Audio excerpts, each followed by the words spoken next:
สบายดีมื้อนี้พบกับลินดาซาวลาวเนาะมื้อนี้จะพาทุกคนมากินลาบมักจ่องลาบมักจ่องกับสาวแม่มแล้วก็สาวแม่ม สาวแม่มแล้วก็สาวแม่มเนาะไปเดี๋ยวเราจะมาเบิ่งกันเนาะว่ามื้อนี้เราเฮ็ดเมนูอย่างกินเด้อพี่น้องนี่โอ้ย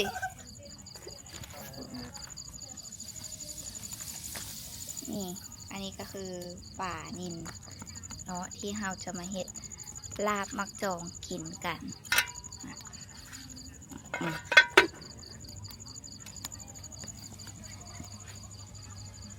ไปทุกคนเอาไปนั่งท่าตอนนี้แม่นท่าไอ้เพิงกับอันหน่อยกับไอ้เพิงกำลังสีมาเพิ่นเห็นสาวแม่มายักมาท้าตั้งแต่วันที่15ท้าแม่มามือเลิกกระถามว่ามือใดน้องแม่มจะมามือใดน้องแม่มจะมาว่าสันโอเคนะทุกคนนี่พบกับสาวแม่มและสาวแม่ม สาวแม่มและสาวแม่มเนาะอันนี้คือเนเบอร์แม่มนี่อันนั้นก็ไปบินไปซื้อไอบินไปซื้ออันไม่ถูกดาบไปซีละลายป้ามาได้ไหมค่ะแม่ซีละลายป้ามาบัวขาวสบอก็เสือที่ไปป้านห้องน้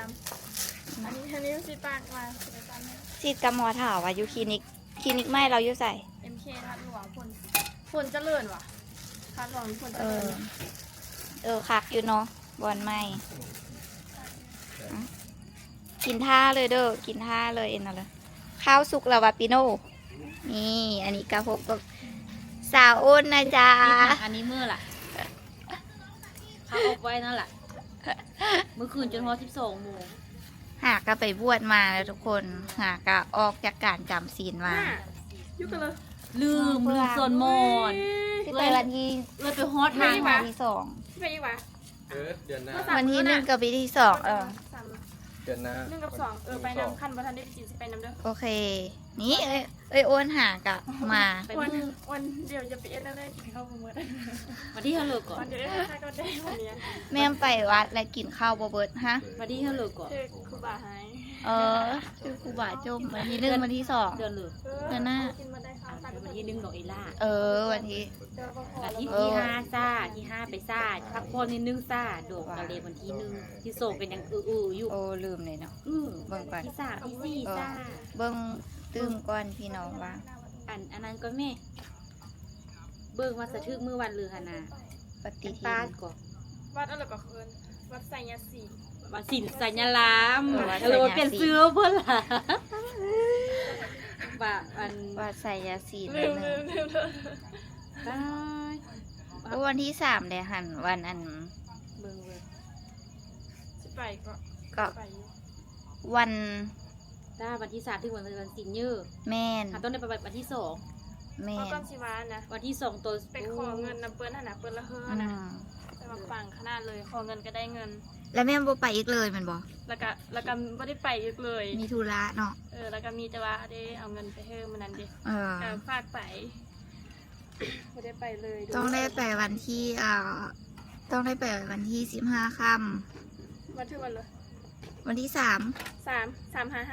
ไป2 3 4พบได้ไหมพบตอนเช้ามา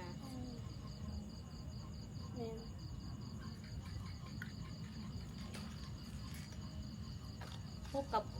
เมนอะไร6 ตอนเช้าบ่บ่ได้ไปถึงขนาดนั้นไปแต่เช้าของวันที่2 3ที่2นี่ไปบ่ได้บ่ตื่นมาอย่างน้อยค่ะเอาคือวันนั้นเอาดอกอีล่าวันที่1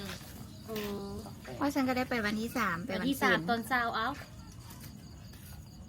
แล้วกับวันที่5กับตอนเช้าก็มาจิ้มโมวีเข้าวะ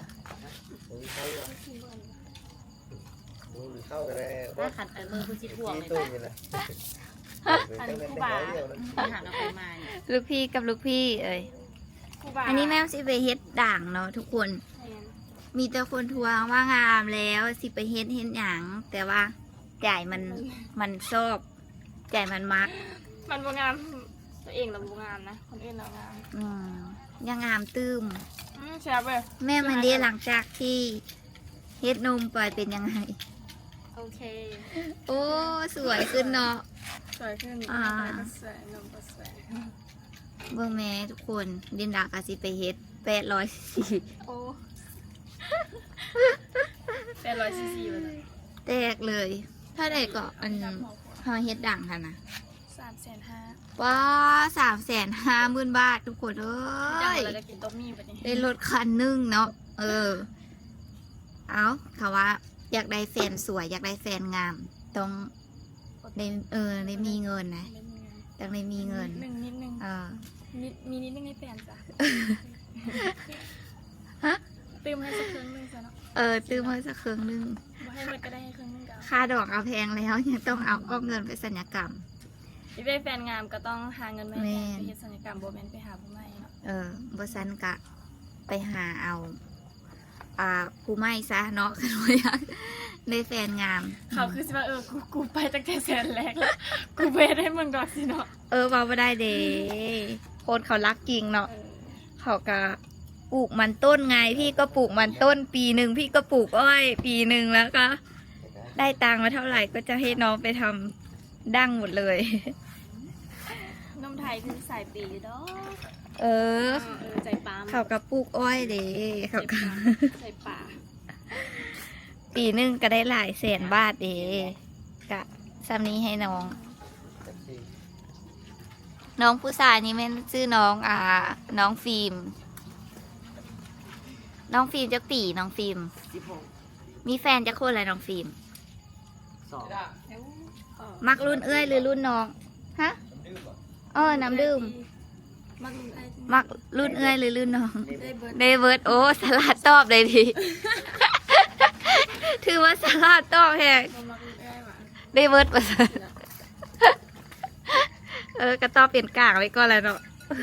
เพื่อความเอาตัวรอดขันมามักรุ่นน้องผัดอยู่นี้ผัดรุ่นเอื้อย ขันมามักรุ่นเอื้อยผัดว่ายานวานมักรุ่นน้องมาเห็นก็บ่ได้แต่ทำอินเห็นว่าเมื่อปีโน่ซื้ออันตูบหันในตู้มันได้มา เพื่อดีขนาดเลย ละลายในปาก เราต้ม2 มื้อนี้เด้ตามเปื่อยนั่นเด้อ ตั้งแต่อาทิตย์เมื่อกี้นี่ อันนี้น่าเหมือนอันนี้น่า ตั้งแต่ จะกินอันนั้น ไปอ้วนก้ามไปเมื่อไปบวชล่ะ แต่มึง แล้วฝากหานไว้นะเพื่อจะจูบกับวมา อันนั้นมันได้ ฝาก ไม่เพื่อได้ไป ฝากหานไว้กับไอ้บินเนาะเอาปีโน่ก้ามไปเนี่ยมาหวานเอาสาระปีโน่แนม ไปดิ ไปอ้น ไปนะ วนประเมินว่า เออ โตขึ้นไล่กันนะวน ไปนะเลี้ยงที่ต้องซิดไว้ ไปดูไอ้อ้นเพื่อตีใครได้เงินเองประมาณนี่ เขาเอิ้นว่ามัน แม่มือเลยสันแม่มาเลยแม่บีแม่เอแม่บี ประมาณท้ายเดือน ให้เดือนเมื่อเขาว่าอันมีผู้บ้าอยู่เวียงทองแล้วบ่แม่นบ่ค่อยเห็นขึ้นมาเวียงยังวะ ยังโสดยังโสด ยังโสดว่าอายุคือบ่เห็นแม่มขึ้นมาว่ะ แต่เราก็เห็นอยู่บ้าน พักผ่อนอยู่บ้าน ตกมาปีนี้อยากได้ลูกแล้วบ่ อุ้ยหาแฟนกันอยู่หาแฟนก่อน คือว่าเซแต่เด็กน้อยแท้ เอ็นดูดิเอ็นดูน้อยหักเด็ก นี่เป็นโน่ยืมหางก็ได้ขอไอ้บินก็ได้ทุกข่าวอ่ะ มาแม่ฟิล์มมาแม่ ซื้อเพลงก็ มึงวิ่งแล้วเจอได้อยู่บ่เนาะ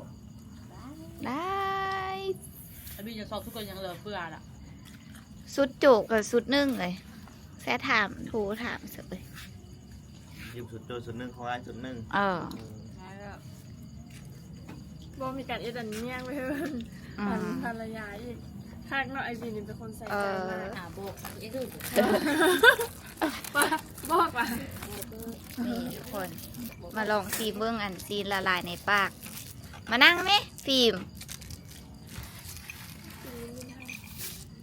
กินข้าว นี่เลี้ยงเอากอฟิล์มนี่กะนี่ เอ้ยแม่มบ่เลี้ยงเอาน้องบ่ มาดอกดอก 30 บาทอีกบ่ สองแก้วอ่ะ ทานเลยปะแจ่วแซ่บเว้ยอันนี้เป็นแจ่วหูหมู เขาเมื่อย อันนี้แจ่วเพี้ย แต่ตลา อื ด มหาบ้าง แจ่วมันแคกนะทำมาแบบนี้แหละ เข้มข้นอยู่เนาะ ทานเลยเนี่ย แก้วใส่จุ๊ อืม นี่บอกพี่โน่บอกกับ ทายเพิ่งมา แจ่วแบบว่านั่นเลยอ่ะ จุ๊บกระดาษอาหารสูตรนั่นต้นจุ๊บเลยแถวอาหาร ตอนนี้ไอ้เพิ่งกำลังมา อันทานอันนั้นถนัดปิ้งไส้กรอกหันหลังเป็นบ่ปิ้งกระหานปิ้งไส้กรอก แถวทำแล้ว อ่ะมันติดกระหานปิ้งไส้กรอกเขาเลยแม่นบ่ อืม อันนั้นเลย กันว่าเขาทางหลังกันเป็น5ตัวที่นึง มักแจ่วเขาเลย ตัวน้ำพริกเป็นซีโร่บุกกี้สูตรนะตลาด ทางหลังอุ่น ข้างล่างมัน ได้ยินเสียงรถบ่ ไปจบเข้า ยังบ่แม่นไอ้เพิ่งว่ะ เบื้องไปสิมา เขาเรียกจักมาวะ ว่าเขากินก้อนเลยได้มาได้พี่โนเอาตั้งมา จอก อาหารเกลือห้าแล้วจันกินตำหลังไว้สกัดลงมาละกินเลยไอ้เราบ่ทันแล้วก็กินอันนั้นเอ้ย อันเลยอินก้อนละกัน ไอ้เลยยิ้มก้อนแล้วก็นังเสยๆอยู่ แต่ไปอิ่มก่อนก็ออก ไปอินก้อน ไอ้อ้นกับไอ้วินนี่ มือคือสุดท้ายหิวข้าวอ่ะนอนบ่รับค่ะว่า มือเลย มือเป็นบทข่าวมันนะ อืม คือมื้อนี้เนาะซึ่งสามารถ หิวข้าวไม่นอนบุรับเต้นะมันไม่ยอมรับเลยนะ เคยกินนมเซ้อ2 ฟองเท่าว่านั่นก็ยังท้องหัวกุดๆอยู่ ไปบวชเขาให้เฮ็ดแบบนี้แหละเขาก็กินหมดเลยแหละบ่เคยเหลือเลยจัก พี่โนหาจับมันไปตี คันเธอเหลือก็เธอเหลือข้าวเม็ดเดียวอยู่น้ำจานได้อยู่ปีโน โมแต่ได้พี่โนวันนั้นเนาะ เป็นว่ากระตักว่าตักพอดี เอาเวอร์โอ้ยเลย มีเดียว อันนี้เราหิวข้าวเนาะตื่นเช้ามาไม่ได้กินเมื่อคืนเลยตื่นเช้ามาหิวข้าวบอก แม่มตาใหญ่ก็ท้อง อาหารแบบนี้เป็นตาแซ่บตักเอา กับเซลาโบแอนนาก็ได้ แอนนาคือเดียว กินมากเลย เครื่องนึ่งวันไหนอ้นของเฮามาเฮาเลยเห็นไอ้อ้นกินโบยอ้นกินมดได้มดว่าขอเอ้ยความมดเนาะ แต่ความเล็กก็บ่มด บ่มดว่ะอย่างน้อยนึงเนาะคือว่าเนาะ แอนนาก็ซัดไปเต็มสวดนึงปาร์ตี้ขึ้นว่ะ มื้อนั้นแอนนาบ่ได้ไปน้ำเนาะไปน้ำหนาว2 3นี่บ่ แมนแอนนาไปตั้งหากแอนนาแห้งคัก เบิดตลอด ครั้งแรกนะบ่มีเพิ่นฮู้ได้ ตลอดบ่ได้อันเปะตลอดนะ เอ็มซีมีอยู่หรอกบ่หมดก็มีเนี่ยว่ายิ้มสิเนาะแม่แพงเหลือหลายแม่แพงเหลือเคิงนึงครูบาจนหาย บ่ได้ตั้งใจอะนะ ฟิล์มนี่เด้ฟิล์มก็อยากไปพ่อแม่เพิ่นไปอย่างน้อยเฮงเนาะฟิล์ม ก้างทอด ก็หมอนหมอน กินข้าวเอากินเลยได้ ได้ไหม กินทายเพิ่งพอดีไอ้เพิ่งมาได้กินลามักจ่อง มาเลยเนาะ มาถามแม่มามื้อใดมื้อใดมื้อใดมื้อใดถามทุกมื้อนี่แม่นเสียงหรือก็ว่าเสียงรถอันไอ้เพิ่งมื้อนี้เพิ่นแฮงโอ้บ่คือว้าวแล้วมีแม่ม2แม่ม แล้วก็เลย จักสิเลือกแม่มใด ตอนนี้คือแม่ แม่มแอนแม่มเอ้ย ดับเบิลแมม หน่อยพาป้าขอจนไหมเป็นหน่อยชอบเป็นตู้บนเคลื่อน อันหน่วยนะปกติคนอื่นพากินเบียร์นะแม่มโอ้ยหนองจิบทองไอ้หนองจิบทองขนมอันจูไอพากินเนยละเจียมหัวหนองจิบหัวว่าซะหนองจิบทอง มือกับแม่มพะนะจนโจกคอ พาแม่มยกนะเอ้ยปกติจะว่ากินหน่อยๆอ่ะ กินน้อยเนาะ กินน้อย สมเมาได้เมื่อนั้นเราบอกว่าสมเมาจะเป็นยังไงบ้าน เอ้า เขาจะสมบัติอยู่แต่เมื่อนั้นไม่เคยเห็นแล้ว ไอ้400,000เราเนาะไอ้400,000เราว่าอันคัดว่าพาค่ะนะยืงกล้องไปเห็นบ่มีผู้สาวค่ะนะบ่น้องเก็บทองน้องเก็บทอง กินเลยอ่ะกินเลยขันมาหันปุ๊บมีผู้สาวอ่ะหาหน้าที่อ่ะ เดี๋ยวหน้าไปนะ 5 นาทีฮอดปั๊บ ใช่ไหมเดือนนี้ อันนี้โจมขวดหน่อยนะทุกคนฝากถึงหน่อยเนาะเอาไปเล่าให้หน่อยฟัง หัวหอแล้วบ่ โจมขวดนี่แต่โจมขวดหน่อยแล้วมื้อนี้นะบ่ได้โจม